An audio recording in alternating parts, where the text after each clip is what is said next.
Hola, buenas noches con todos. Estamos nuevamente con ustedes. Gracias por estar presentes en esta nueva actividad académica de la Asociación Peruana por Estudio del Hígado. Simplemente hacerles recordar que a través de nuestra página de APE pueden recabar sus certificados del último Congreso Rolando Figueroa Barrios 2023.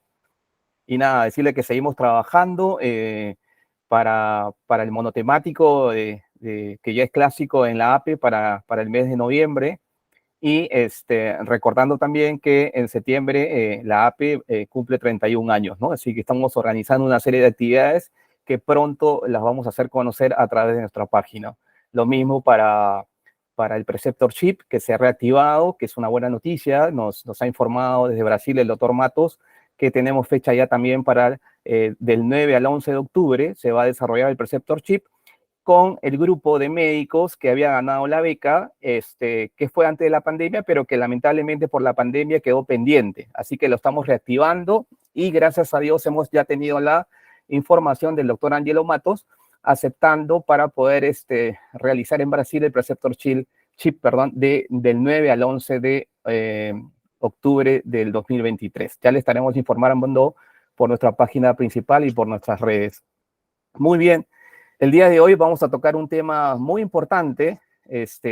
Prácticamente ya tenemos casi 20 años desde que se inició en el mundo con el tema de la elastografía hepática. Pero claro, han habido otros métodos, digamos, de medición de fibrosis para enfermedad hepática crónica. Y para esta vez hemos invitado a un amigo especial del Perú, un amigo de la Asociación Peruana de Estudio del Hígado, que siempre nos acompaña, que siempre nos apoya, y aprovechamos la ocasión para agradecer nuevamente su participación y su apoyo constante con la APE y que deseamos obviamente tenerlos pronto con nosotros para la nueva versión del Rolando Figueroa 2024. Así que sin más preámbulo, voy a presentar al ponente de hoy, que es nuestro amigo, el doctor Rolando Ortega Quirós. Él es director del programa de enfermedades hepáticas de la Clínica General del Norte de Colombia. Así que le damos la bienvenida y le damos pase para su presentación, estimado doctor Rolando. Muchísimas gracias, doctor Garavito. No estoy seguro si la presentación ya se está viendo en este momento. Sí, podemos vale. verlo, sí. Perfecto, vale, muchísimas gracias. Estoy súpermente agradecido con la APE, con la Junta Directiva, con usted por la gentil invitación. Compartir nuevamente este que es un tema, como usted ha mencionado, que en los últimos 20 años ha dominado en muchos aspectos en la hepatología moderna. Bueno, en aras del tiempo y la brevedad que me han pedido y para intentar al final hacer una sesión de preguntas, vamos a dar inicio. He dividido el tema en una agenda con 7 puntos. Intentaré ser lo más preciso en cada uno de los puntos. Comenzaremos comentando el diagnóstico no invasivo, los estudios disponibles, pero antes de eso permítame hacer una introducción muy rápida. La fibrosis hepática es un proceso dinámico en el cual hay varios actores, un componente inflamatorio, el tema de la fibrosis, el tema de la micronodularidad. Sin embargo, cada etiología de la fibrosis hepática tiene un comportamiento diferente. Y ese comportamiento se expresa tanto en los componentes inflamatorios como en la parte de la física del hígado como tal, de la elasticidad. Y esto es lo que ha hecho que durante muchos años hayamos tenido mucha confusión con respecto a los valores que tomamos para definir la fibrosis hepática específicamente por cada entidad, hepatitis B, hepatitis C, NASH, NAFLD, etc. Y esto ahora prácticamente se ha decantado, pero la explicación es que cada etiología tiene un fenómeno diferente para llegar al punto final de la fibrosis y del daño hepático. ¿Qué técnicas tenemos hoy en día disponibles para el diagnóstico no invasivo de la fibrosis? Pues los biomarcadores séricos. De hecho, los 3 más importantes, el FIC4 y el APRI, que son biomarcadores PRI disponibles en calculadora.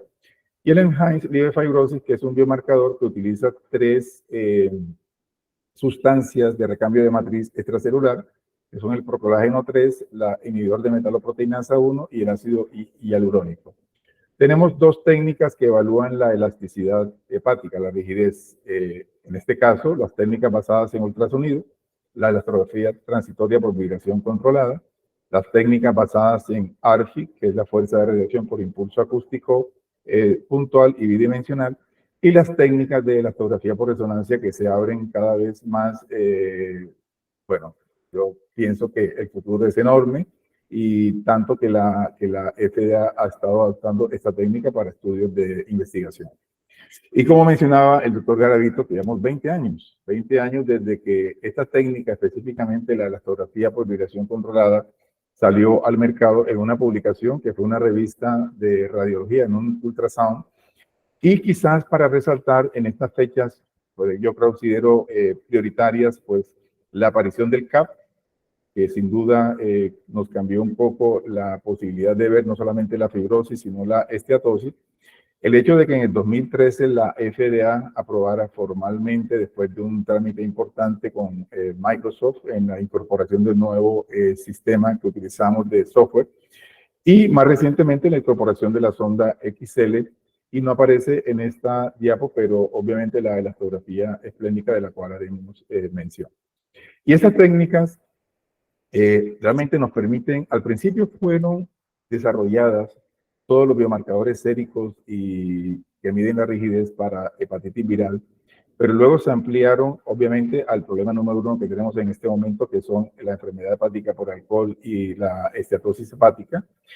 Pero luego también hemos utilizado realmente con una importancia cada vez mayor para algunas sociedades, por ejemplo, reumatología, dermato, incorporaron para el uso de metotrexato desde hace quizás unos 10 años para evitar hacer biopsias hepáticas en grupos de alto riesgo, e incluso en el área de trasplante, donde hoy en día se pueden seleccionar donantes vivos o donantes cadavéricos para evaluar la esteatosis o la fibrosis sin necesidad de hacer biopsia hepática. Hay un punto que se ha trabajado muchísimo en los últimos años y es la evaluación de fibrosis en población general. Permítanme explicar antes los puntos de corte en esta población general de la elastografía por vibración controlada, que es la base del tema debido a todos los estudios que veremos posteriormente. Fíjense cómo la sonda M, cuando se utiliza en personas con índice de masa corporal menor de 30, el punto más alto es 5.9 kilopascales. Cuando tenemos índices de masa corporales por encima de 30, el punto máximo es 6.5 kilopascales. Y de hecho, una gran duda que siempre teníamos, que tanto afectaba el síndrome metabólico, el resultado final de la elasticidad, es realmente muy poco, es 1 kilopascal. No es una cantidad enorme como la que veníamos observando en algunos estudios. Y de hecho, al menos en población general, las dos sondas tienen una factibilidad bastante importante.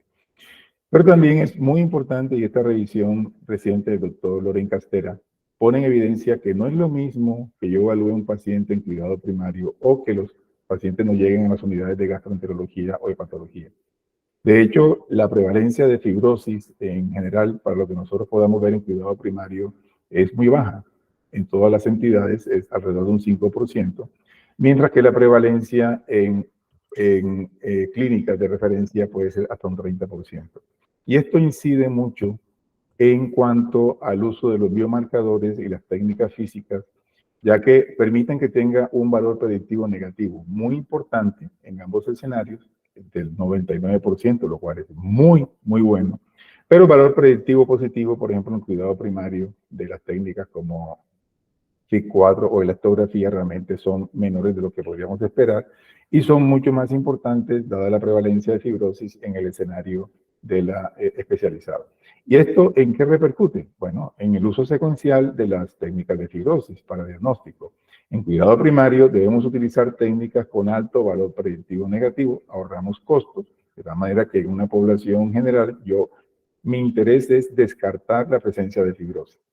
Y en los grupos en los cuales las técnicas como el FIT o el APRE me indiquen que hay una posibilidad de riesgo, pues obviamente pasar a un estudio de mayor costo y mayor beneficio.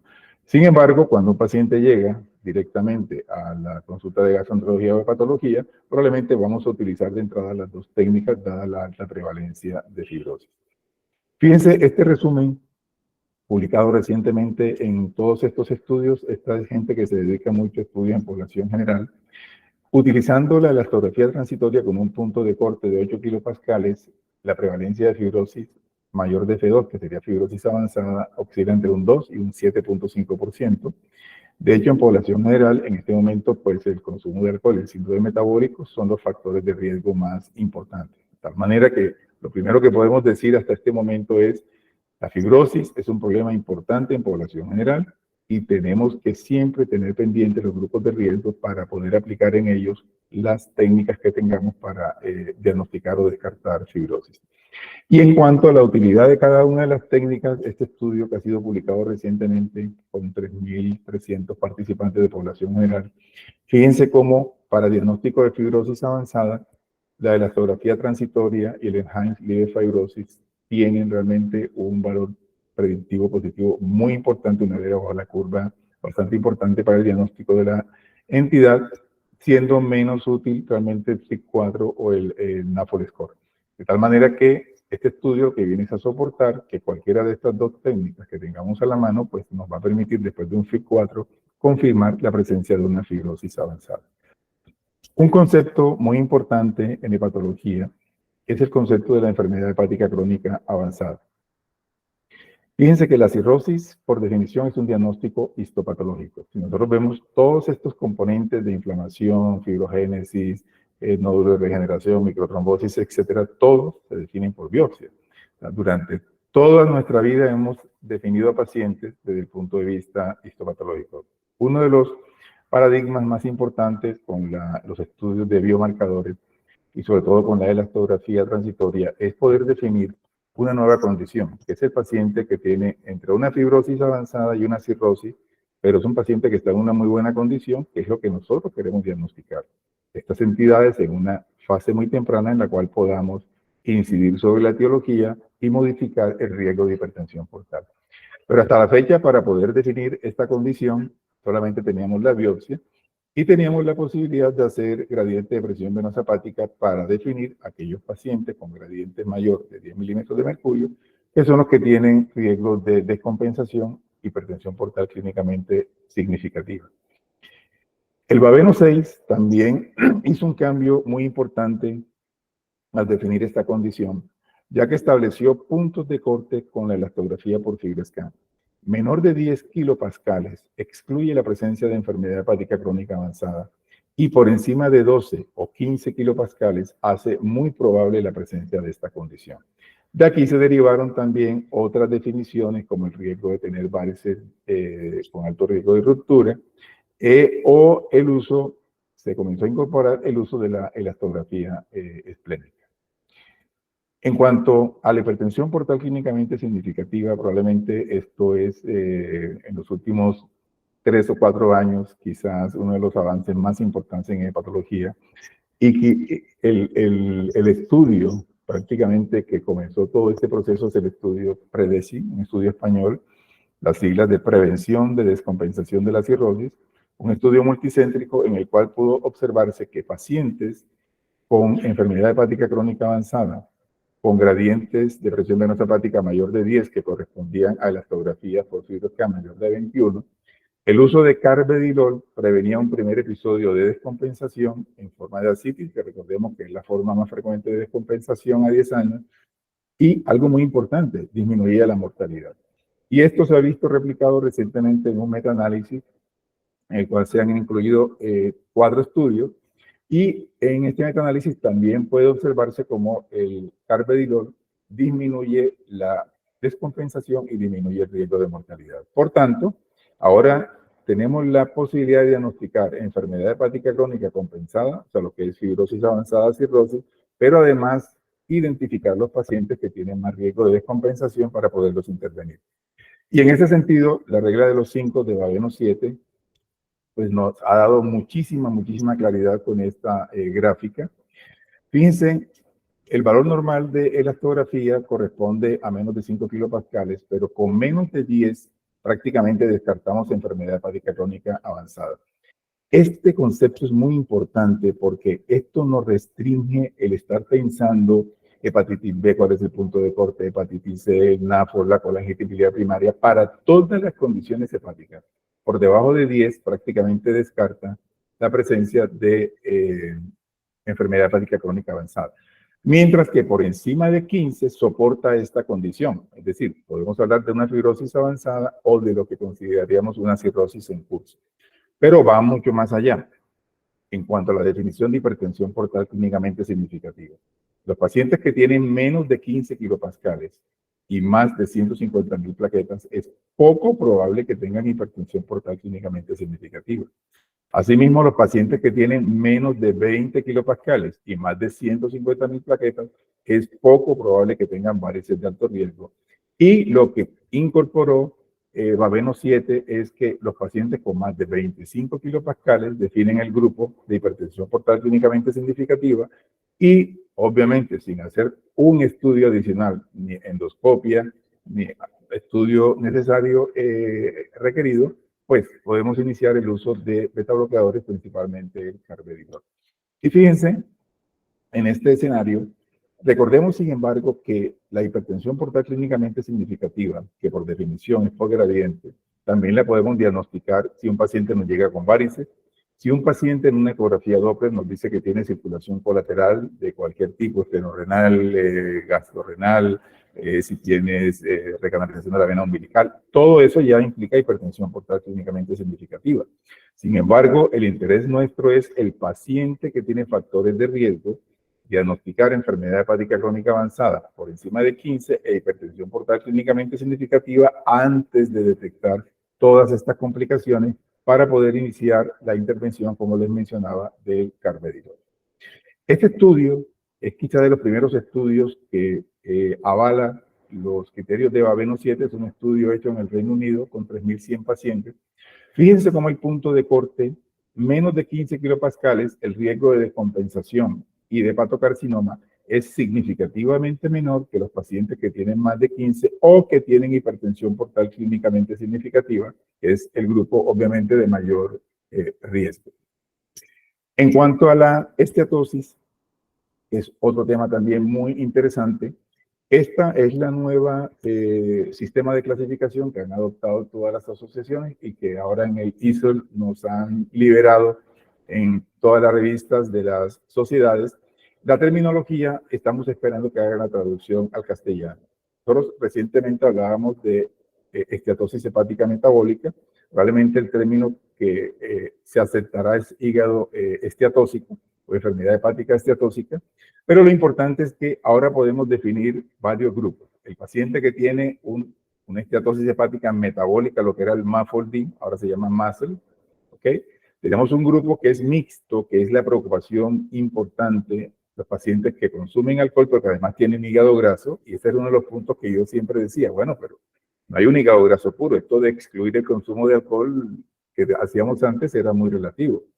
Luego tenemos los pacientes que efectivamente tienen un componente de alcohol, los pacientes que tienen esteatosis asociadas con otras etiologías, por ejemplo, con DILI, por ejemplo, medicamentos como la amiodarona o la enfermedad de Wilson, etcétera, o formas criptogénicas en las cuales se encuentra la presencia de esteatosis, pero según una etiología de base. Esta clasificación, obviamente, va más desgranada, pero quería mencionárselas hoy. Pero lo más importante en el área de hígado graso es que la fibrosis es el marcador más importante, el predictor más importante de pronóstico. Este estudio reciente del Dr. Sanial, publicado en New England Journal of Medicine, fíjense cómo los pacientes que tienen F2 por encima tienen mayor riesgo de mortalidad, mayor riesgo de descompensación, mayor riesgo de hepatocarcinoma y mayor riesgo de cáncer extrahepático. Recuerden que los pacientes con hígado graso tienen más riesgo de cáncer gastrointestinal, estómago, colon, páncreas y más riesgo en las mujeres de cáncer de útero y cáncer de mama. Y este metaanálisis también reciente y la validez de estos estudios es que ambos incluyen biopsia hepática como estándar de referencia. Por encima de F2, la mortalidad de los pacientes aumenta significativamente. F2 es lo que correspondería a una fibrosis significativa, F3 a una fibrosis avanzada y F4 lo que correspondería a un paciente cirrótico. Quizá el primer grupo que se ha beneficiado de definir riesgos de fibrosis son los diabéticos. Este estudio del Dr. Giannuzzi, publicado en Journal of Hepatology, nos da una idea aproximada del problema a nivel mundial. Este es un metaanálisis de 80 estudios que incluyó casi 50.000 pacientes diabéticos, pero si extrapolamos el resultado de este estudio a la población de diabéticos mundial, que más o menos está alrededor de 500 millones de personas, fíjense cómo la prevalencia de hígado graso en este grupo fue 55%, correspondería a 275 millones de personas. Pero lo más preocupante es la prevalencia de fibrosis avanzada, que si aplicamos y extrapolamos, estamos hablando de casi 100 millones de personas diabéticas a riesgo de tener fibrosis avanzada. Y esto hizo que la Asociación Americana de Diabetes desde el año 2019 incorporara en sus guías que todo paciente diabético o prediabético con esteatosis por ecografía o con alteración de la analítica, elevación de aminotransferasa, debía tener estudios para evaluar el riesgo de fibrosis con biomarcadores y elastografía. ¿Bien? Esto ha sido refrendado por todas las asociaciones. Traigo aquí el resumen más reciente de la Asociación Americana de Patología, donde recomiendan que todo paciente con esteatosis que tenga factores de riesgo metabólico debe ser evaluado inicialmente en cuidado primario con un FIB-4 y todo paciente con grupos de riesgo, ya sea diabetes, antecedentes familiares de cirrosis o consumo de alcohol, también debe ser evaluado para la presencia de fibrosis. Y en este algoritmo, que es probablemente el más completo, básicamente lo que nos dicen es que una vez detectamos en cuidado primario o en cuidado no gastrointestinal, sobre todo endocrinología, los pacientes a riesgo debemos hacer el FIB-4, si es menor de 1.3, este paciente se hace un seguimiento que puede ser anual, los diabéticos, o cada 2 años o más, los que no son diabéticos, pero los pacientes que tienen FIB por encima de 1.3, sobre todo los que tienen FIB por encima de 2.6, deben ir necesariamente a la consulta de hepatología o de gastroenterología, pero el médico de cuidado primario o endocrinólogo también puede adoptar la posición de hacer estudios para determinar el riesgo de fibrosis con el Enhanced Liver Fibrosis con la elastografía por FibroScan. Y fíjense los puntos de corte para riesgo, que son 8 kilopascales por debajo, bajo riesgo de fibrosis, por encima de 12, alto riesgo de fibrosis, y el Enhanced Liver Fibrosis, que tiene un punto de corte menor de 7.7 o mayor de 9.8. Nosotros en Colombia intentamos incorporar esta técnica hace 4 años, pero nos costaba casi $400, que es el doble de lo que vale un estudio de elastografía, así es que no pudimos llegar a un acuerdo a nivel de las instituciones de salud, y bueno, esperamos que sigamos incorporarse perfecto. Los pacientes que tienen FIB-4 por encima de 2.6 o elevación persistente de aminotransferasas van a la consulta especializada. En la consulta especializada se hace siempre elastografía transitoria como primera posibilidad. También está la posibilidad de hacer elastografía por resonancia magnética y lo más importante es definir los grupos para hacer biopsia hepática, que serían los grupos donde no hay concordancia entre dos técnicas, biomarcadores y técnicas de elastografía, o los pacientes en los cuales sospechamos una etiología muy puntual, por ejemplo, una hepatitis autoinmune, donde necesariamente, pues a la fecha tenemos que hacer todavía estudios de biopsia hepática. Hay unos nuevos algoritmos que también han sido incorporados, sobre todo para el diagnóstico de NASH en pacientes con esteatosis y con hígado esteatóxico. Está el FAST score, que incluye la elastografía transitoria, tanto el CAP como la parte de elastografía con AST. Está el MAS score, que incluye la elastografía por resonancia con el PDF, que es la técnica que se utiliza ahora para detección de grasa, más AST. El MEFIC, que es resonancia más el FIB-4, y los más recientes de la GIL3 y el GIL4. Lo importante de estos estudios es que estos estudios van encaminados a evaluar esteatohepatitis y riesgo de fibrosis en una forma más exacta al hacer estas combinaciones.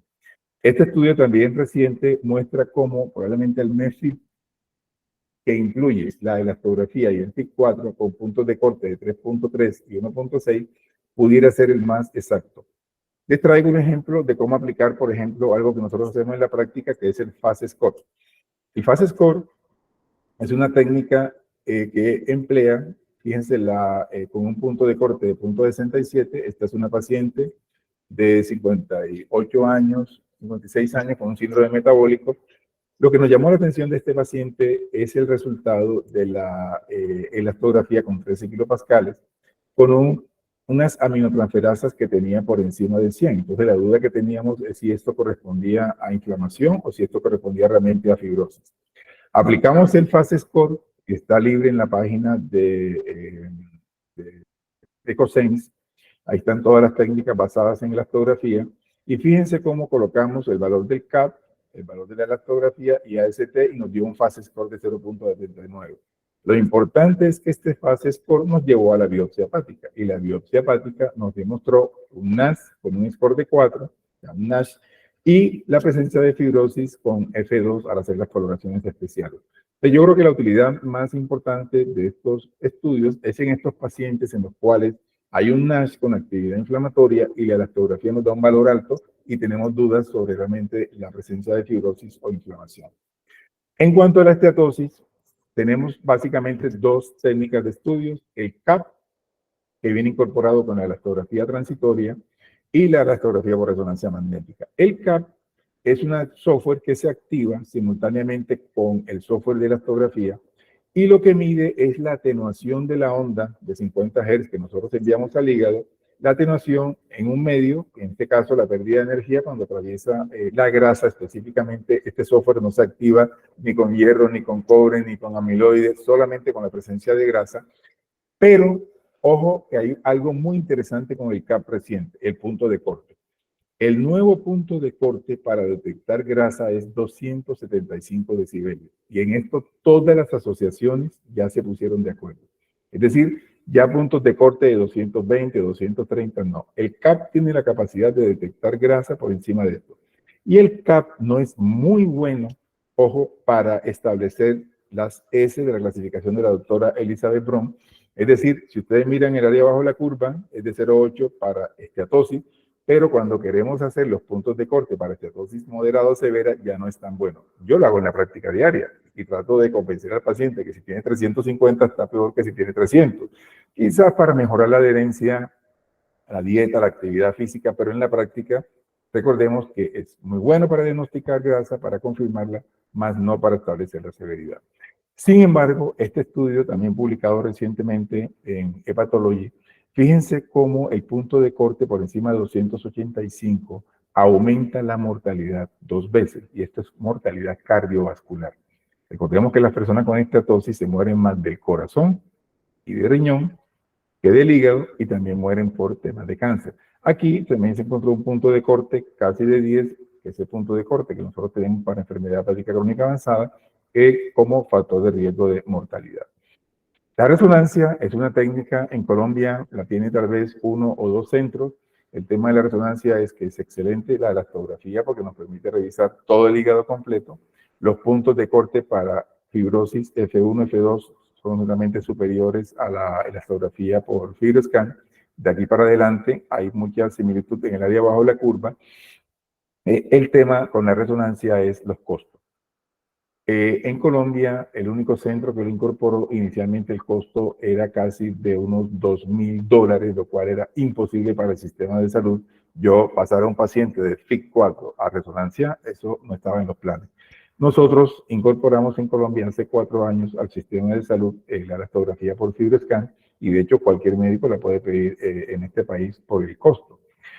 Un avance también importante por la resonancia es la detección de la fracción de grasa, la densidad de protones y la fracción grasa del hígado, que son los triglicéridos.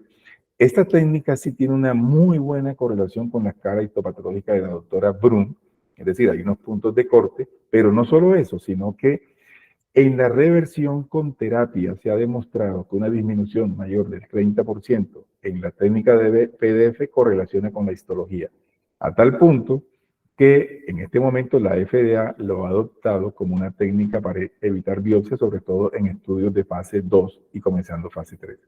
Pero lo más interesante, fíjense, es en la guía de la Asociación Americana, donde dejan el ultrasonido como una técnica que permite detectar esteatosis, pero no se recomienda para confirmar la presencia de grasa.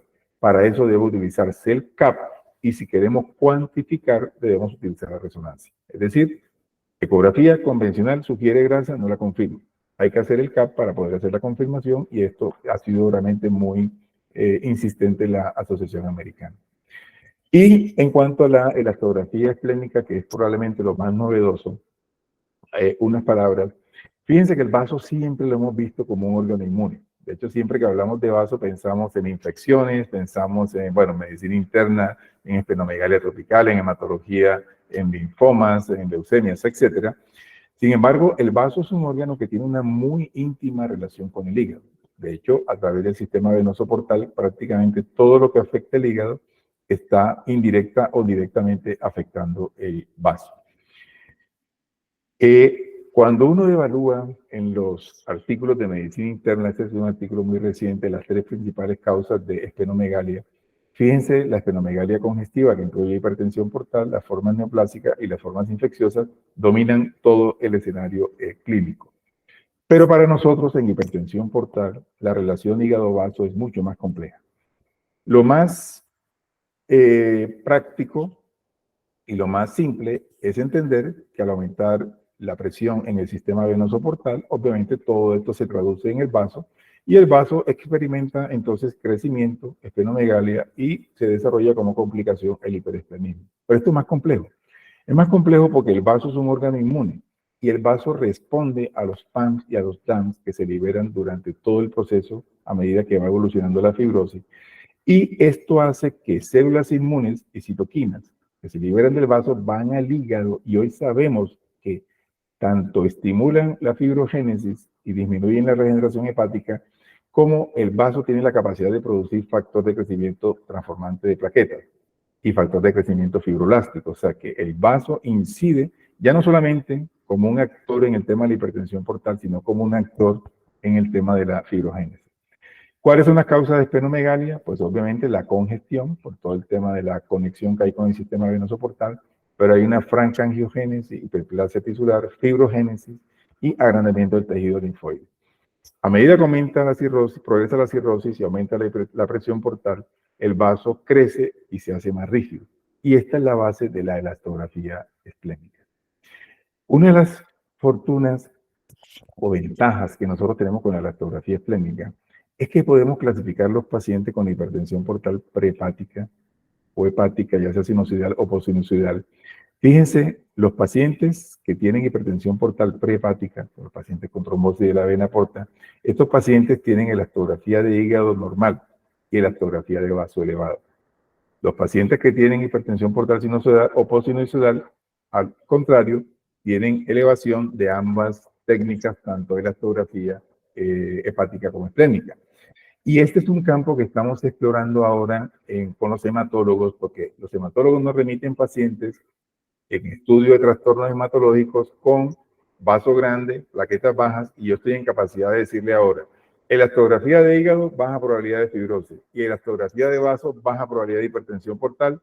Mi querido hematólogo, este caso es tuyo. ¿Tienen la porta dilatada? Claro, claro, los pacientes con esplenomegalia hacen hiperflujo portal y hacen dilatación de la vena porta, pero no tiene nada que ver con hipertensión portal hepática. Entonces, esto ha sido un campo realmente muy interesante que estaremos indudablemente explorando en los próximos años.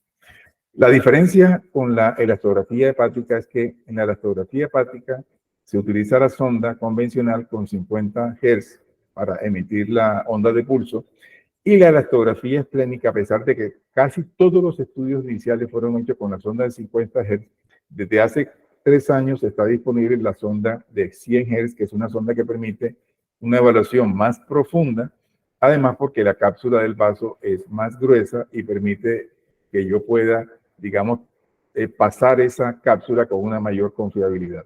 Pero además este equipo trae una sonda de ultrasonido que me permite ubicar el vaso, que es una de las características importantes, a diferencia del hígado, que es más fácil de ubicar, el vaso es un poco más complejo.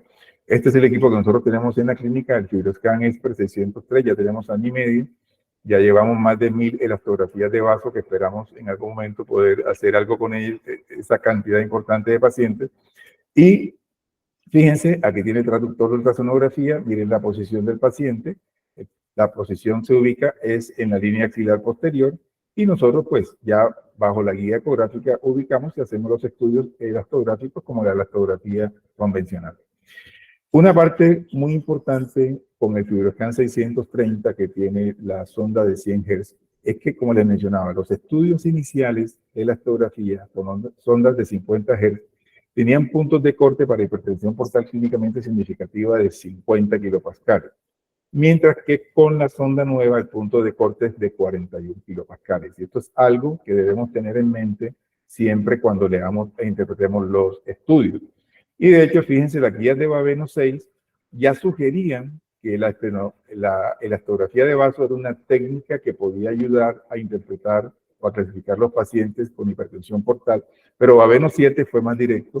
Babeno 7 nos indica que la elastografía esplénica nos permite descartar hipertensión portal clínicamente significativa cuando el valor es menor de 21 kilopascales, o nos permite confirmar cuando es mayor de 50 kilopascales. Pero ojo, esto con la sonda de 50 Hz, ellos están pendientes de la validación con la sonda de 100 Hz, que de hecho ya tenemos un lote de más de 30 estudios recientes que avalan el punto de corte de 40 kilopascales. Algo muy importante que también dicen las guías, que los pacientes que no sean candidatos a beta bloqueadores y en los cuales en teoría tengan riesgo de varices, uno podría todavía evitar endoscopias haciendo la elastografía de vaso. Es decir, si tengo más de 20 kilopascales, menos de 150.000 plaquetas, pero le hago la elastografía de vaso y es menor de 40 kilopascales, este paciente tiene aún bajo riesgo de tener varices y probablemente no lo voy a beta bloquear, pero tampoco lo voy a estar molestando haciendo endoscopias secuenciales. Esta es la forma como nosotros hacemos la presentación de los resultados, la elastografía de hígado, y automáticamente la elastografía esplénica pues nos saca el valor. Acá seguimos utilizando hasta ahora el IQR igual, tiene que ser menor del 30%. Este estudio es realmente el estudio más grande también publicado recientemente, donde se hace la evaluación del acuerdo interobservador e intraobservador de la técnica con la sonda nueva. Y fíjense algo muy importante en este estudio. La tasa de fallo es 3%, que es la tasa de fallo que tenemos para la elastografía de hígado. Es decir, la posibilidad de que el paciente con hipertensión portal que tiene esplenomegalia, yo haga el estudio, es de 97%. O sea, es realmente muy factible realizar este estudio. Hay dos grupos que trabajan mucho la parte de la elastografía de vaso, el grupo del doctor Colecchia en Italia y el grupo de la doctora Berzigotti en Suiza. Fíjense que una de las preocupaciones que tiene este grupo de Colecchia y que ya Babeno nos había dejado, es que al aplicar Babeno 7 tenemos una zona gris, estos pacientes que están entre 15 y 25 kilopascales, que pueden ser hasta el 55-60% de pacientes. ¿Qué sucede si en estos pacientes yo quedo en esta zona gris? Pues que la elastografía de vaso nos permite tomar decisiones.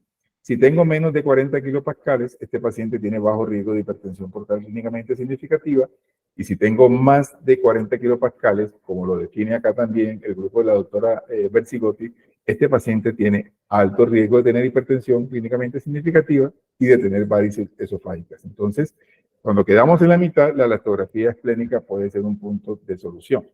Y esto también ha sido explorado por el grupo del doctor Mandorfer en Viena, donde fíjense cómo podemos excluir hipertensión portal clínicamente significativa utilizando Babeno 6, cómo podemos confirmar hipertensión portal con Babeno 7 con el punto de corte de 25, y cómo podemos aplicar vitro, que es una técnica que utiliza von Willebrand con recuento de plaquetas, o elastografía de vaso para definir los pacientes con bajo y alto riesgo de hipertensión portal clínicamente significativa. Pero también hay una aplicación que se está intentando incorporar. Ustedes recuerdan cuando nosotros hacemos tratamiento de los pacientes con hepatitis C y evaluamos la respuesta biliar sostenida, estos pacientes que tienen la elastografía inicial, presencia de fibrosis, la elastografía no es a la fecha una buena técnica para demostrar reversión de fibrosis, ya que la caída de la elastografía puede ser por caída de la respuesta inflamatoria. Entonces, lo que sí es claro en las guías es que lo que esté por debajo de 10 kilopascales, que haga respuesta biliar sostenida, no necesita seguimiento. Y lo que tiene más de 10 kilopascales sí necesita hacer seguimiento. Pero fíjense cómo se propone ahora. Los pacientes que tienen más de 10 kilopascales y tienen menos de 40 de la elastografía esplénica, realmente el riesgo de cáncer es bajo, moderado. Pero si el paciente tiene más de 20 kilopascales y tiene más de 40 kilopascales, o elastografía esplénica, este paciente tiene un riesgo importante, significativo de tener hepatocarcinoma. Finalmente, me gustaría, antes de la sesión de preguntas, estos mensajes para recordar. Primero, la medición invasiva de la fibrosis debe ser realizada en todo paciente con factores de riesgo y tenemos el FIB4 y el APRI, sobre todo el FIB4 que es el corporal. La elastografía por FibroScan ha sido avalada ya por todas las principales sociedades. De hecho, Baveno 7 y Baveno 6 están hechos con elastografía por FibroScan. Una elastografía menor de 10 kilopascales descarta fibrosis avanzada con un valor predictivo negativo de 99%, independiente de la etiología. Y esto es clave, porque ya no hepatitis B, hepatitis C, colangitis primaria, hepatitis autoinmune, cualquier etiología que tenga menos de 10 tiene baja probabilidad de tener fibrosis avanzada. Utilizar la regla de los 5 nos permite diagnosticar enfermedad hepática crónica avanzada y diagnosticar la presencia de hipertensión portal clínicamente significativa. Una elastografía esplénica por debajo de 40 descarta hipertensión portal y el riesgo de varices de alto riesgo. La combinación en los pacientes en zona gris obviamente nos va a facilitar hacer el estudio del paciente. Recuerden que el CAP tiene un nuevo punto de corte, 275 decibelios, para el diagnóstico de la presencia de esteatosis. Que no hay una correlación con los grados, pero acá al menos un CAP por encima de este nivel ya confirma que lo que está allí es grasa, lo que se detecta por ecografía. La resonancia, indudablemente un futuro promisorio, probablemente si reduce costos, pues se implementará a mayor escala, ya que al revisar el hígado completo podemos ver fibrosis, esteatosis y el riesgo de hepatocarcinoma en el seguimiento del paciente. Hay algo muy interesante que ya hay estudios desde hace unos 6, 5 años, y es posible que yo con la elastografía esplénica, ya que por encima de 10 de gradiente de presión venosa hepática, la correlación con hipertensión portal es mayor con el vaso que con el hígado, es posible que yo pueda predecir la respuesta de beta bloqueadores. Parece que sí. Parece que una reducción en el 10% o en el 20% en algunos estudios en el valor basal de la elastografía esplénica después de 3 meses puede predecir respuesta beta bloqueadores. Algo que en la práctica no hacemos. Porque cuando yo mido la frecuencia cardíaca y la presión arterial, lo que estoy evitando es que el paciente haga un bloqueo o haga una hipotensión severa, pero no estoy midiendo realmente el resultado en la presión portal. Y lo otro es la posibilidad de seguir los tips. Al bajar la presión del vaso y obviamente con ayuda del Doppler podemos predecir una mayor o una mejor respuesta cuando utilizamos el tips en los pacientes con las indicaciones que tenemos a la fecha. Y finalmente, pues necesitamos más estudios y se están evaluando estudios relacionados con la sonda de 100 Hz, que es la que estamos utilizando en este momento, pues, y que probablemente nos hablará si este punto de corte de 40 es el correcto o si ese punto de corte se puede ir cambiando en el tiempo.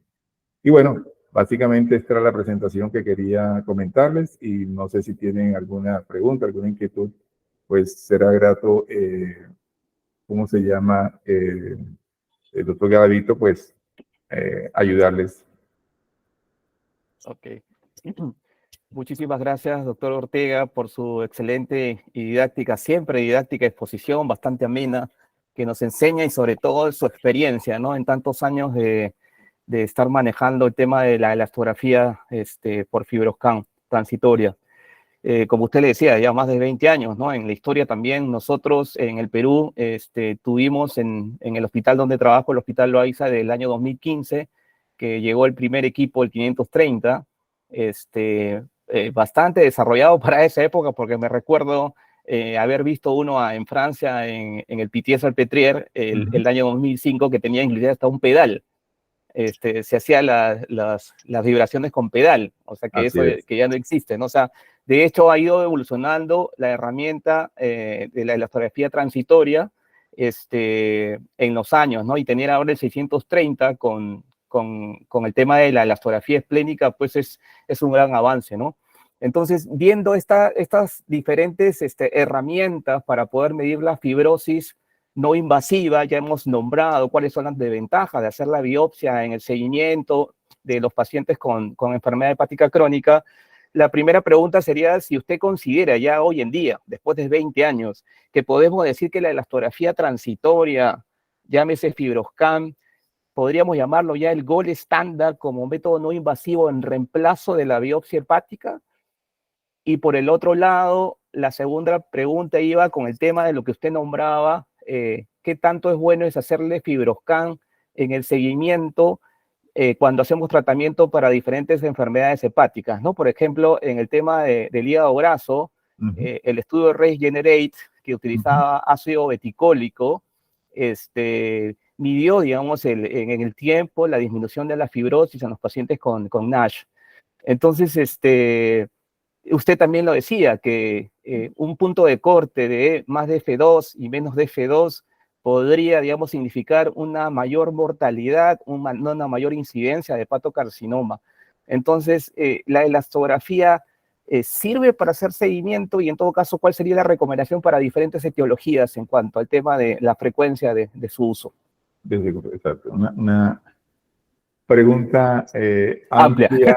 Sí, sí. No, y realmente muy, muy compleja, pero muy interesante y muy práctica realmente. A ver, ¿ha reemplazado a la elastografía la biopsia? Yo diría sí y no. De hecho, hemos bajado en el mundo, las estadísticas son que se ha bajado un 70% las biopsias hepáticas en este momento.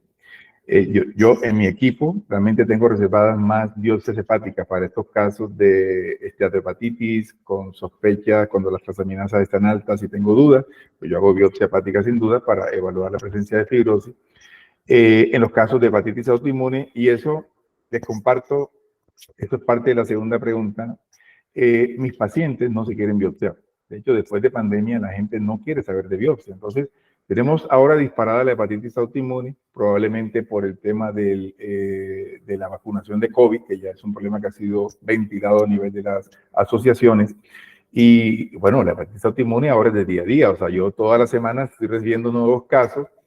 Y el punto es que biopsiamos o no biopsiamos. Cuando tenemos casos, pacientes que llegan con elevaciones importantes de aminotransferasas, que llegan con IgG súper elevada, que llegan con autoanticuerpos altos, ANAS 1 en 320, asma positivo 1 en 160, pues estos pacientes es altamente probable que tengan hepatitis autoinmune y de hecho por guías yo puedo hacer pruebas terapéuticas con corticoides, solo con corticoides, y dependiendo de la evolución, eso lo hacemos también cuando hay DILI asociado a hepatitis autoinmune. ¿Y qué estamos haciendo? Probablemente a los 6 meses, que es la recomendación de los grupos alemanes, estamos haciendo elastografía cuando ya no hay componente inflamatorio y el valor de la elastografía es el que nos está definiendo la biopsia. Cuando tengo elastografías por debajo, el punto de corte para hepatitis autoinmune es 6 kilopascales para fibrosis. Eso lo han definido los estudios en Alemania. Es interesante porque aquí el 10 cambia un poco por la parte de inflamación. Todo lo que esté por debajo de 6 kilopascales probablemente no tiene fibrosis y yo tendría que definir la biopsia más que todo para continuidad de terapia, no para diagnóstico. Y luego, en el tema de la fibrosis, todo lo que esté por encima de 6 kilopascales, yo lo biopsio, porque me interesa saber el componente inflamatorio y me interesa saber el componente fibrótico. Sigo, obviamente, haciendo biopsias hepáticas, pero va a pasar como con la agitibilidad primaria. Por definición, tenemos colestasis, AMA positivo, y no hacemos biopsia, sino en los casos de superposición, duda diagnóstica, etc. Por tanto, la primera pregunta, ¿ha reemplazado? Yo creo que ha ayudado mucho a reducir y a seleccionar quién va a una biopsia. La biopsia sigue siendo un estándar importante, con la dificultad de que tenemos que tener buenos patólogos. Yo no hago una biopsia si no me aseguran quién va a revisar esa biopsia. El punto no es decir, yo voy a hacer una biopsia. Es decir, biopsiar a un paciente con hepatitis autoinmune es muy elegante, pero si no la va a leer una persona que sepa, no nos sirve realmente de mucho. Entonces, todo esto probablemente tendrán en cuenta las asociaciones para tomar decisiones. Y en cuanto al seguimiento, fíjense que en el hígado graso, el punto de corte menor de 8 kilopascales implica cada año en diabéticos hacer FIB4. Si aumenta de 1.3, el paciente va a elastografía. Por tanto, la elastografía es un componente importante del FibroScan para el seguimiento en estos pacientes. ¿Okay? Los que tienen más de 12 kilopascales probablemente ya tienen una enfermedad hepática crónica avanzada. Estos pacientes son los que tengo que definir en un momento dado, biopsio o no biopsio. ¿Qué tenemos ahora a favor de una biopsia si tengo alguna inquietud? Los prediabéticos y diabéticos tenemos 2 grupos de medicamentos aprobados por la FDA. Los inhibidores de SGLT2, los glucosúricos, y los agonistas GLP-1. Por tanto, como ya tengo intervención terapéutica, yo sí quiero saber cómo está el hígado de esos pacientes cuando está por encima de 12 kilopascales. Sobre todo entre 12, 15. El que está por encima de 25, ese paciente tiene cirrosis, lo que llamamos cirrosis, y tiene hipertensión portal, yo no lo voy a biopsiar. Pero estos que están en esta zona entre 12, 15, un poquito más, y que es la zona gris, pues probablemente estos pacientes, si voy a hacer una intervención terapéutica, me gustaría saber dónde estoy en este momento en el seguimiento. Recuerden que para hepatitis B, realmente el uso de la astografía en el seguimiento no está bien definido. Los asiáticos, que son los que más utilizan esta tecnología, realmente están utilizando una cantidad de scores, sobre todo para validar el tema de hepatocarcinoma. Y en hepatitis C, la Asociación Americana de Gastroenterología, en sus guías de 2017, y a partir de allí, pues otras guías han incorporado, los que tienen elastografía después de respuesta viral sostenida menor de 9.5, que sería el 10 de punto de corte ahora de Baveno, estos pacientes se van para su casa y no tienen seguimiento. Y los pacientes que están por encima de 10, pues obviamente tenemos que hacer el seguimiento para establecer en algún momento si requieren endoscopia, estableciendo Baveno 6, o si van a requerir obviamente el seguimiento para hepatocarcinoma.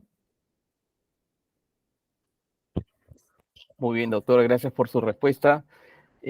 Nos preguntan acá en relación a otros tipos de herramientas de medición de la elastografía, ¿no? O sea, hemos tenido también en el tiempo otros métodos, como por ejemplo, usted lo nombró, el ARFI, que es la radiación acústica.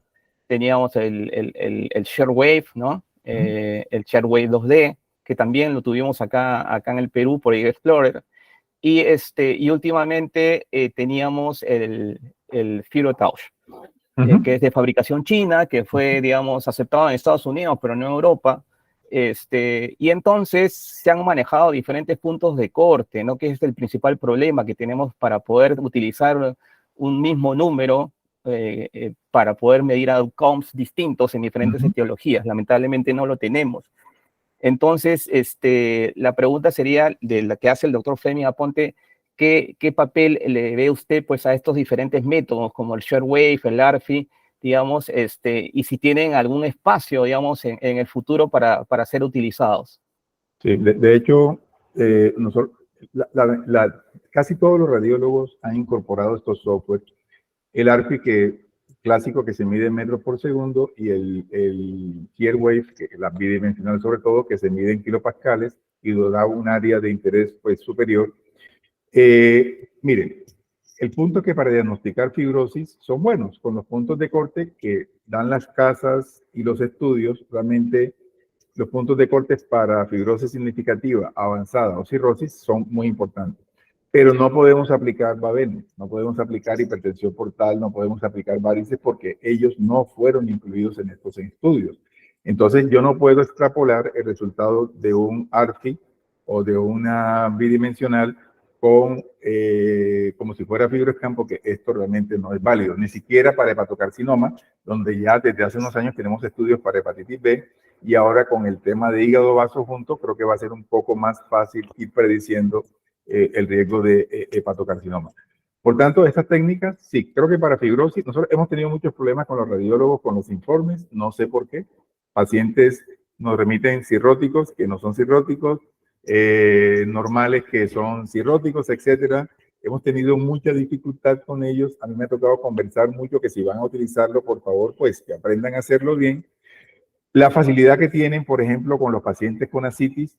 Miren, con el 530, yo utilizo el 530 en mi práctica privada. Hay un punto posterior, en línea axilar posterior, donde el hígado está pegado, independiente de que el hígado sea pequeño, está pegado a la reja costal. Y ahora con el 630, este punto yo lo utilizaba, donde ya puedo correlacionar ese punto. Lo que puedo ver es que la medición es muy buena. Y de hecho la ascitis es una contraindicación relativa. Si yo tengo mucha ascitis no va a pasar la onda, pero si encuentro un punto en ese hígado pequeño, aún habiendo ascitis, pero que pasa la onda, es perfecto el resultado. Igual pasa en el vaso. Yo ahora puedo ubicar el vaso con el 630. De tal manera que el tema de la ascitis, que es una de las cosas, digamos, ventajosas de todas estas técnicas, y que obviamente puedo revisar el hígado para hepatocarcinoma, etcétera, pues es una ventaja. Los equipos chinos, acá nosotros en Colombia tenemos Hepatus. Hepatus es igual, ellos hablan de elastografía transitoria visual y le llaman al CAP, tiene otro nombre que no recuerdo ahora. El punto de estos equipos es que yo he pedido los estudios, porque ya Hepatus también va a ser validado por la FDA. Pero pedí a la casa matriz que me enviaran todos los estudios. Hasta ahora creo que Colombia hay 2 o 3 países que venden este equipo, lo va a incorporar también Brasil. Las ventajas igual sigue siendo que es un ecógrafo, incluye la técnica transitoria, es decir, yo puedo tener un equipo para hacer, ¿cómo se llama? El envío de las ondas de impulso, pero el tema es la validación y los estudios, que realmente son muy pocos, y también he tenido dificultades con los resultados que yo tengo con FibroScan y los comparo cuando me remiten los pacientes con Hepatus.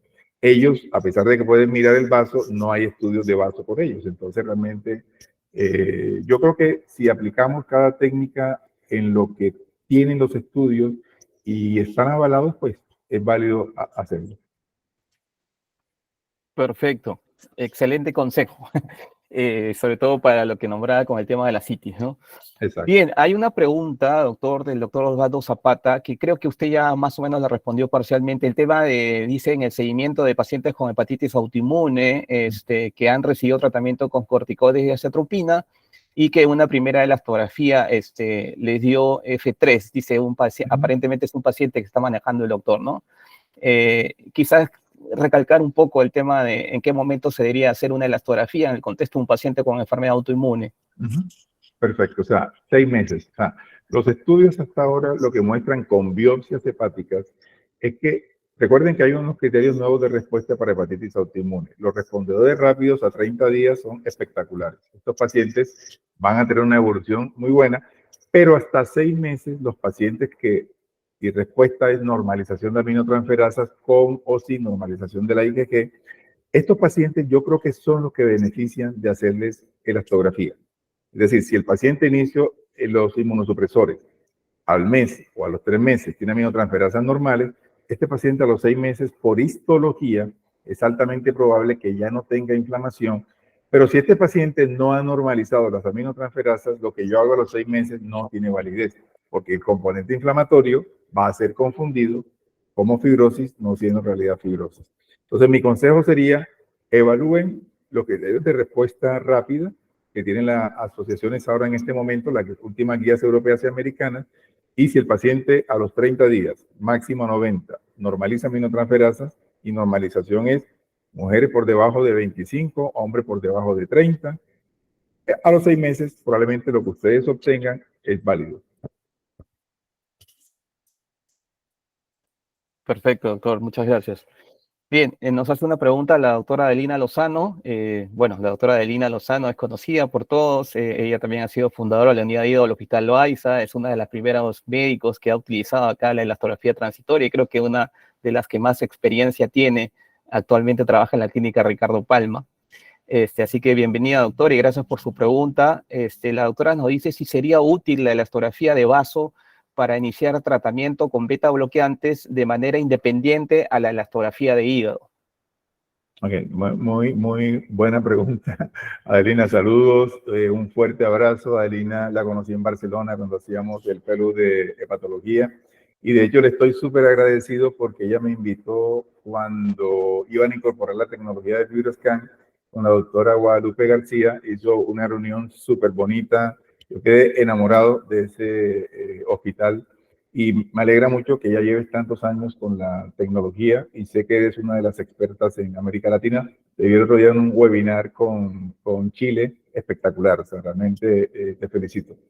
Mira, la elastografía de vaso tiene un futuro promisorio. De hecho, si yo puedo compartir todavía pantalla. ¿Sí se puede ver? Sí, doctor, vale. sí. Porque le voy a, Adelina, tú tienes, creo que el 530, le voy a mostrar un caso. Este lo traje aparte para que vean lo que estoy intentando hacer ahora comparando los estudios, a pesar de que este no lo hice comparativo. Este es un paciente de 34 años que me remitieron hace un par de meses porque tuvo un sangrado varicial. Este paciente tiene un cavernoma portal, de hecho tiene una trombofilia con una homocigoto metilente hidrofolato. Él estuvo anticoagulado, pero el muchacho dejó de tomar la anticoagulación, hizo la trombosis portal. Miren la elastografía de hígado, 5.1 kilopascales, pues realmente es una hipertensión portal prehepática. Y miren la elastografía de vaso hecha con el equipo 530. Cuando un paciente tiene esplenomegalia, es fácil ubicar en la línea axilar posterior. Obviamente, después de haber hecho muchas, ubicarlas con la sonda de ecografía es más fácil visualmente o mentalmente ubicarlo. Pero esta es la elastografía de vaso hecha con el 530. Pero obviamente, como a mí el tema médico legal también me interesa mucho, este es un estudio publicado recientemente donde se comparan las dos ondas de 100 y 50 Hz. Y fíjense cómo el valor predictivo negativo para descartar hipertensión portal clínicamente significativa es exactamente igual, al menos en este grupo de hepatitis B, pero ya esto ha sido replicado en Europa en otros grupos. Fíjense, 99% de valor predictivo negativo. ¿Okay? El valor predictivo positivo es un poco menor, pero ¿por qué? Por las tasas de fallo. En este estudio, comparando 100 con 50, que es otro estudio también muy importante, este es un estudio multicéntrico europeo, la tasa de éxito es menor con la de 50 Hz. Obviamente ubicar el vaso es un poco más complejo porque no tienen la ecografía, pero aún así es un estudio que es factible realizar. Y bueno, se los tenía porque pensé que en algún momento podía ser importante mencionarlo y efectivamente, Adelina, hasta ahora lo que tenemos es que la elastografía de hígado y Babeno 7 es lo que marca, pero posiblemente a futuro una elastografía de vasos sola, menor de 21 kilopascales, nos descarta hipertensión portal con absoluta seguridad. Menor de 40, hasta ahora con la sonda de 100 Hz, nos dice que la probabilidad es muy baja. Recuerden que es modelos matemáticos, probabilidades. Entonces, si tú tienes solamente una elastografía de vaso, lo cual es muy improbable, podrías tomar la decisión de decir valor predictivo negativo hasta ahora. No te metas todavía con la otra parte porque la validación de los puntos de corte de ahí para arriba, estamos en 41 kilopascales, pero esto todavía hay un estudio holandés que acaba de ser publicado hace un par de meses y ellos encontraron puntos de corte de 26 kilopascales para hipertensión portal en su grupo. Ok, o sea, esto bajó bastante, sigue siendo 21 valor predictivo negativo absoluto, pero fíjate que ya el 40 puede bajar un poco.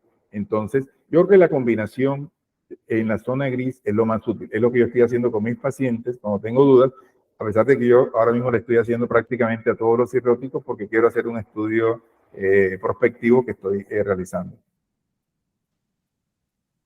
Excelente, doctor. Muchísimas gracias por su respuesta.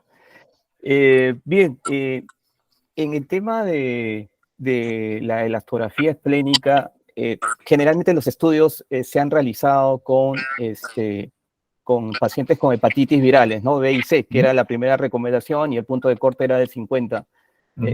En su experiencia, ¿cómo está yéndole con las diferentes etiologías? Sobre todo para nosotros, y calculo que para ustedes es muy parecido, teniendo más cantidad de pacientes con hígado graso y hepatitis y cirrosis por alcohol. Así es, esa es una excelente pregunta. Hay una publicación reciente. Lo primero es la posibilidad de que tengas fallo en el estudio en los pacientes obesos y la tasa de fallo realmente es baja. Nosotros tenemos una tasa de fallo porque ubicamos el vaso con la ecografía. Realmente la tasa de fallo no nos incomoda mucho. Y luego, Guadalupe García Sago acaba de publicar un estudio validando Babeno 7 en pacientes con hígado graso. Recuerden que Babeno 7 con hígado graso no eran muy buenos amigos, pero ya ella hizo una validación en Estados Unidos donde los puntos de corte realmente parece que podrían ser iguales y utilizar los criterios del estudio Anticipate donde tienen que meter el índice de Mansa, las plaquetas, etcétera, pareciera que no va a ser necesario. Todavía en vaso, usted lo ha dicho, los estudios más importantes se hicieron con 50 Hz, con puntos de corte de 75 kilopascales en hepatitis viral, porque por ahí arrancaron todos los estudios, pero lo más reciente ya incluye todas las etiologías. Pareciera ser que ese punto de corte de 40 es el mismo para todos los pacientes, para hablar de baja probabilidad o probabilidad de hipertensión portal clínicamente significativa y obviamente la presencia de varices. Hasta ahora los estudios van que sí el punto de corte va a ser igual para todas las etiologías. Interesante, ¿no? Y sobre todo lo que usted dice, que por ahí se pueda, digamos, anexar a lo que era el estudio Anticipate, de que tomaba elastografía hepática más el número de plaquetas, ¿no? Y se podría agregar la elastografía esplénica. Creo que la doctora Adelina Lozano quería hacer una pregunta, me parece. Está en el aire, doctora. Buenas noches. Sí, ya la veo. Adelina, ¿qué tal? ¿Cómo estás? ¿Qué tal? Qué placer Mira, saludarte. ¿qué tal? Yo tengo una duda porque, bueno, cuanto más exámenes haces, más te das cuenta que hay pequeñas cosas que están como por afinar, ¿no? Entonces, de pronto tenemos un paciente que no necesariamente, esto lo aprendimos cuando estábamos en el hospital Oaiza, y teníamos endoscopía, y si había varices le hacíamos un fibroscan, y si teníamos un fibroscan alto le hacíamos endoscopía el mismo día. Entonces, esto nos permitió ganar mucha experiencia. Y en hígado graso, y esto lo conversamos con la doctora Guadalupe García Sao, estos puntos de corte que se establecían en el Baveno 6 no eran tan reales, ¿no? Entonces teníamos pacientes que tenían por hígado graso 14 kilopascales, 10 kilopascales, y ya tenían varices esofágicas, ¿no? Así es. Entonces, y esta era mi pregunta con la elasto de vaso. Bueno, nosotros hemos tenido la máquina en la clínica también y hemos hecho varios pacientes. Entonces, yo he probado la sonda al mismo tiempo, la sonda de la elastografía de hígado para hacer la elasto del vaso, ¿no? Y he tenido en varios pacientes valores similares, ¿no? Claro, esos en los que uno puede colocar por la ubicación anatómica y el vaso está lo suficientemente grande. Exacto. Entonces, estas eran las cosas que sí me gustaría, ahora que tú estás utilizando el equipo 630, que me comentaras estas dos cosas que me quedan de dudas. O sea, un valor de kilopascales bajos en pacientes con varices esofágicas, y tú decías, paciente que puede tener 10 kilopascales para abajo, nos podemos poner como una regla que no siempre, nosotros hemos tenido 9.7 kilopascales. Este paciente inclusive se fue a Italia, el papá de una doctora, se fue a Italia, en Italia le hicieron y le dijeron no, 8.2 kilopascales. Y dijo, no, yo no tengo cirrosis, tengo 8.2 kilopascales. Y cuando vino tenía una endoscopía con varices esofágicas y le hicimos una ecografía con 2D Sherwave. Y en la ecografía 2D Sherwave obviamente había una hipertrofia del lóbulo caudado, aumento de tamaño del lóbulo hepático izquierdo y todos los signos de la micronodularidad. Y entonces estos puntos de corte que quedan en duda, y hacer el matiz con la elastografía de vaso me parece que ayuda cuando tenemos casos como estos en los que no queda fácil definir, ¿no? Así es. Es una excelente, mira, lo primero que cuando analizamos todas estas situaciones, Adelina, es que las guías son guías y nos ayudan a tomar decisiones, pero digamos ser dogmático, yo estoy de acuerdo contigo. Cuando yo digo por debajo de 9.5 es el global, porque el 5 a 10% pueden tener varices. De hecho, cuando tú haces el Baveno 6, menos de 20 kilopascales y más de 150.000, tienes todavía un 5 o hasta 10% de pacientes que tienen varices. Pero te estás ahorrando un porcentaje importante significativo. Yo creo que es caso a caso. Si tú tienes un paciente, estos pacientes, lo que yo he visto, Adelina, obviamente que tienen 10 kilopascales, tienen las plaquetas en el límite, ¿ok? O las tienen bajas. Y estos pacientes, cuando les hago Doppler, ya tienen alguna circulación colateral. Para mí, prima la hipertensión portal, obviamente, sobre el valor que pueda tener la elastografía, ¿ok? También es cierto que ahora tenemos más hipertensión portal no cirrótica, bueno, con las nuevas clasificaciones, que puede estar sumada, ojo, con otras etiologías. Yo tengo pacientes que tuvieron hepatitis C, se curaron y tienen 7 kilopascales y tienen varices. Y cuando los biopsiamos, tienen esclerosis hepatoportal. Entonces, hay que mirar también los diagnósticos diferenciales, porque es que esto no está hecho, desgraciadamente, cuando se hacen los estudios, se mete todo en un cajón. Por ejemplo, ahora con la elastografía de vasos se está discriminando por grupos, pero también es cierto que esta zona gris la hemos estado reduciendo. Lo que nosotros hemos visto, todos los pacientes con varices que les hacemos elastografía de vaso tienen más de 40 kilopascales.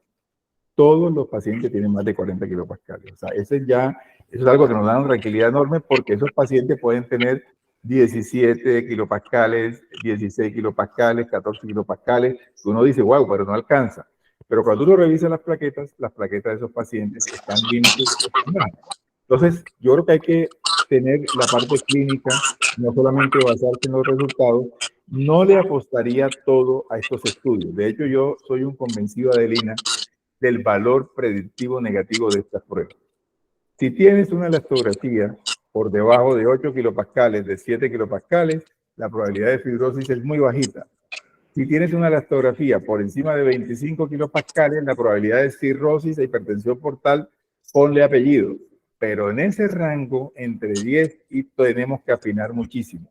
Tenemos el hígado, tenemos el vaso, tenemos el vitro, tenemos que incorporar una cantidad de cosas porque la zona gris es muy grande todavía, ¿de acuerdo? Gracias. Bueno, muchísimas gracias, doctora Adelina, por su participación. La verdad es un lujo tenerla nuevamente con nosotros y sus preguntas. Bien, estamos ya con el tiempo. No sé si hay alguna otra pregunta. Simplemente para poder, digamos, afianzar ya lo que es la elastografía esplénica, doctor, nombró usted otros tipos de usos que se podrían dar para el tema de la elastografía esplénica, como el tema del seguimiento de los TIPS. Entonces, para ver desfuncionalización del TIPS o si vamos a mantener el TIPS, cómo nos va, y también la otra parte para pacientes trasplantados. Entonces, ¿qué usos además le ven el futuro a la elastografía esplénica? Sí, de hecho, fíjate que nosotros tenemos pacientes con TIPS. Yo le estoy haciendo la elastografía desde hace un año más o menos a los pacientes con TIPS. Y obviamente lo que estamos viendo es que la indicación del TIPS para nosotros la más frecuente es ascitis recidivante o ascitis refractaria.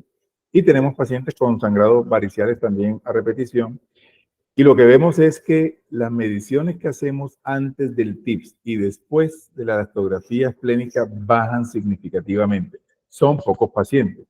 Y tenemos recientemente una paciente que después del TIPS a las 8 semanas reapareció la ascitis, reaparecieron edemas y, oh sorpresa, cuando hacemos la elastografía esplénica, el valor era superior a la elastografía inicial. O sea, este paciente tenía una disfunción del TIPS y de hecho, bueno, se envía a radiología para hacerle la dilatación del TIPS o poner TIPS sobre TIPS o las umbrelas, las paraguas que colocan sobre los TIPS para dilatarlos, etcétera. No recuerdo exactamente qué le hicieron, pero obviamente que ese dato de la disfunción, que ya era clínico, por la elastografía esplénica me permitió determinarlo. Yo creo que, mire, yo soy un convencido, estamos viendo el tema de los beta bloqueadores. Todavía es muy prematuro, pero lo que estoy mirando es que los pacientes que estamos iniciando carvedilol y la dosis estándar que estamos intentando es 12.5, los que lo toleran. Lo que estamos mirando después de 3 meses es que la elastografía de vasos sí tiene una disminución. No sé hasta qué punto, porque no tenemos análisis estadístico, pero sí hay una disminución en el valor de la elastografía de vasos con el carvedilol. Posiblemente los estudios que nos están diciendo que el 10% podría ser suficiente para decir que hay respuesta hemodinámica, pues es un buen aporte. Y en cuanto a la parte de trasplante, la elastografía esplénica, hay muy pocos estudios Pero algunos hablan de que, obviamente, después del trasplante, si usted hace una radiografía esplénica, la compara con la anterior, la hipertensión portal mejora. De hecho, el vaso, recuerden que puede permanecer grande, aumentado de tamaño mucho tiempo después o para toda la vida. Yo tengo pacientes trasplantados que tienen esplenomegalia y no se les reduce. Pero la presión del vaso sí reduce y correlaciona aparentemente con la sobrevida después de trasplante. Pero es que son muy poquitos estudios. Pero es posible que si usted quiere evaluar si el trasplante va bien, obviamente mejoraron todas las variables por las cuales se hizo el trasplante, pero quiere ver cómo va la hipertensión portal, etcétera, el vaso pudiera ser una buena opción para hacer seguimiento. Muy prematuro, pero hasta ahora incluso hay un estudio publicado recientemente que habla de que la sobrevida al bajar la elastografía esplénica potencialmente podría ser mayor a 1 año. Entonces, esperemos a ver qué pasa. Interesante, interesante. Para los apasionados de lo que es el estudio de la fibrosis no invasivo, la verdad que podríamos estar horas de horas con usted, y simplemente queríamos sus recomendaciones finales, teniendo en consideración que ya en nuestros países pues ha habido un aumento de la cantidad de centros, tanto públicos como privados, que ya hoy día cuentan con el FibroScan o la elastografía transitoria. Quizás hacer un recordaris a nuestro público, que la mayoría son también residentes, primero sobre si es necesario hacer un screening en población general, y segundo, a quiénes serían los grupos de riesgo a los cuales yo debería de hacer medición de marcadores de fibrosis, no solo FibroScan, sino empezar, como usted dijo y como lo dicen las guías ya hoy en día, con el FIB-4 o FIB-4, el NALF score o el ELP, ¿no? Y prácticamente para dar las recomendaciones finales, doctor. Perfecto. Mire, hay una recomendación importante que yo les haría a todos. Aprendan bien la técnica.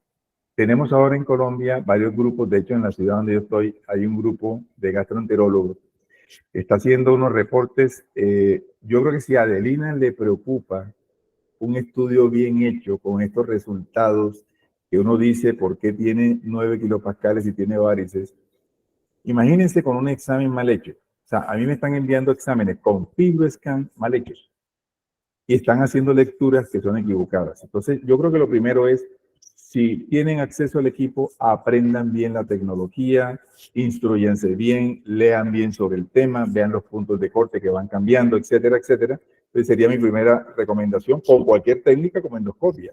Vas a hacer endoscopia, a la bien hecha. Vas a ligar varices, a la bien hecha. Vas a hacer obturación, lo que sea, pues hacerlo bien hecho. Luego, lo segundo, las guías americanas, como los estudios en población general realmente se hacen porque cada país y cada zona quiere conocer lo que está pasando. De hecho, Barcelona tiene un tamizaje pues, súper bueno, población general, pero las guías americanas nos dejaron básicamente 3 grandes grupos. Los pacientes con síndrome metabólico, sobre todo los diabéticos, porque la Asociación Americana de Diabetes ya obliga a que todos los diabéticos sean evaluados para fibrosis con FIB-4. Todo paciente que consume alcohol, de hecho el alcohol sigue siendo la primera etiología de cirrosis y está disparadísimo. Si ustedes miran todas las publicaciones recientes, es impresionante el problema del alcohol. Y luego tenemos a los pacientes que tienen esteatosis de cualquier tipo. Y perdón, hay un último grupo, los pacientes que tienen antecedentes familiares de cirrosis. O sea, toda persona con antecedente familiar de cirrosis debe hacer un tamizaje al menos para FIB-4. Entonces, síndrome metabólico, diabetes, consumo de alcohol, a cualquier nivel de consumo de alcohol, y los antecedentes familiares de cirrosis, es obligatorio en estos pacientes hacer este estudio FIB-4. De hecho, la secuencia FIB-4-ELF es muy buena y tiene un valor pronóstico que a veces supera el FibroScan en algunas condiciones. En alcohol, por ejemplo, el ELF pareciera superar al FibroScan en cuanto a pronóstico. Lo importante es que la técnica secuencial que utilicemos, pues la tengamos bien validada y sepamos exactamente cuáles son los puntos de corte para incorporarla. Sería la recomendación. Bueno, muchísimas gracias nuevamente, doctor Rolando José Ortega. De parte de la Asociación Peruana por Estudio del Hígado, le agradecemos nuevamente por su apoyo. Y nada, estamos comunicados y nuevamente la invitación para nuestro curso el próximo año. Esperamos tenerlo también pronto en diferentes actividades. Que tenga usted muy buenas noches. Muchísimas gracias, doctor. Muchísimas gracias, doctor Garavito, Adelina. Te quiero muchísimo. Gracias Gracias. siempre por acompañarnos en estos temas. Gracias por lo apasionada que te has vuelto con este tema de la fibrosis, porque no es solamente la astografía, el tema de la fibrosis, que es súper bonito. Y yo creo que, bueno, América Latina está creciendo ahora muchísimo, ya está siendo visibilizada como otras asociaciones, y nuestra misión pues es seguir trabajando para eso. Así que un abrazo fuerte a todos y gracias por la oportunidad de compartir con ustedes. Gracias, doctora chao, Adelina. un abrazo. Gracias a todos. Gracias a todos. Bendiciones, cuídense. Gracias, hasta luego. Hasta la próxima.